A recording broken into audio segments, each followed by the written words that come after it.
അടുത്ത വാർത്തയിലേക്ക് കടക്കുമ്പോൾ ചോദ്യപേപ്പർ ചോർച്ചാ കേസിലെ മുഖ്യപ്രതി ഷുഹൈബിനായിട്ട് തിങ്കളാഴ്ച പോലീസ് കസ്റ്റഡി അപേക്ഷ നൽകുകയാണ്.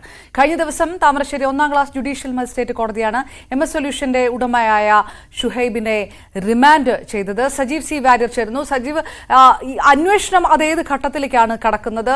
പ്രത്യേകിച്ച് ഷുഹൈബ് ഇതിനകത്ത് എടുത്തിരിക്കുന്ന ഒരു നിലപാട് ആരോപിക്കപ്പെടുന്ന കുറ്റം പരിപൂർണമായിട്ട് നിഷേധിക്കുന്ന തരത്തിലാണ്. ഏത് തരത്തിലേക്ക് എത്തുന്നു ഘട്ടം ഇപ്പോൾ? മുഹമ്മദ് ഷുഹൈബിന്റെ റിമാൻഡ് ഇന്നലെ നടന്നിരുന്നു. അയാൾക്കായി കസ്റ്റഡി അപേക്ഷ തിങ്കളാഴ്ച നൽകും. ഇപ്പോഴത്തെ സാഹചര്യത്തിൽ കൂടുതൽ പ്രതികളുണ്ടോ എന്ന കാര്യം കൂടി അന്വേഷിക്കേണ്ടതുണ്ട് എന്നാണ് ക്രൈംബ്രാഞ്ച് വ്യക്തമാക്കുന്നത്. കാരണം 4 പ്രതികളാണ് ഈ കേസിലുള്ളത്. ഇവരിൽ ഒതുങ്ങുന്ന ഒരു കുറ്റകൃത്യമാണോ നടന്നിരിക്കുന്നത് എന്നാണ് ക്രൈംബ്രാഞ്ചിന് അറിയേണ്ടത്. വിപുലമായ അന്വേഷണം ഇതിനെ തുടർന്ന് നടത്തും. കൂടുതൽ അധ്യാപകർക്കോ വിദ്യാഭ്യാസ വകുപ്പുമായി ബന്ധപ്പെട്ട ആർക്കെങ്കിലുമോ പങ്കുണ്ടോ എന്ന കാര്യവും പരിശോധിക്കും. കാരണം അർദ്ധവാർഷിക പരീക്ഷയുടെ ചോദ്യപേപ്പറുകളാണ് ചോർന്നത്.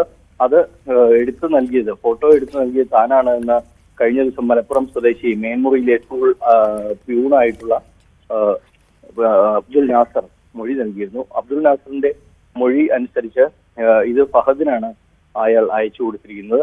ഫഹദ് MS സൊല്യൂഷൻസിന്റെ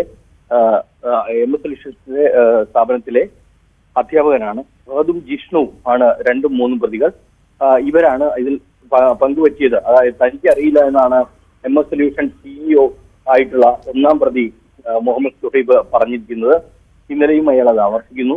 നേരത്തെ ആദ്യഘട്ടത്തിൽ മൊഴി എടുത്തപ്പോൾ അയാൾ പറഞ്ഞിരുന്നത് ഇത് താൻ ഒരു തരത്തിലും ക്വസ്റ്റ്യൻ പേപ്പറുമായി ബന്ധപ്പെട്ടല്ല, വരാൻ സാധ്യതയുള്ള ക്വസ്റ്റ്യനുകൾ കൊണ്ടുവരികയായിരുന്നു. അത് വിദ്യാർത്ഥികൾക്ക് പ്രയോജനപ്പെടുന്ന രീതിയിൽ സ്വാഭാവികമായും ഏത് അധ്യാപകൻ ചെയ്യുന്നതാണ്. അത് മാത്രമേ താൻ ചെയ്തിട്ടുള്ളൂ എന്നായിരുന്നു ആദ്യത്തെ വാദം. സജീവ് സി വാര്യരാണ് വിവരങ്ങൾ നൽകിയത്. ഇനി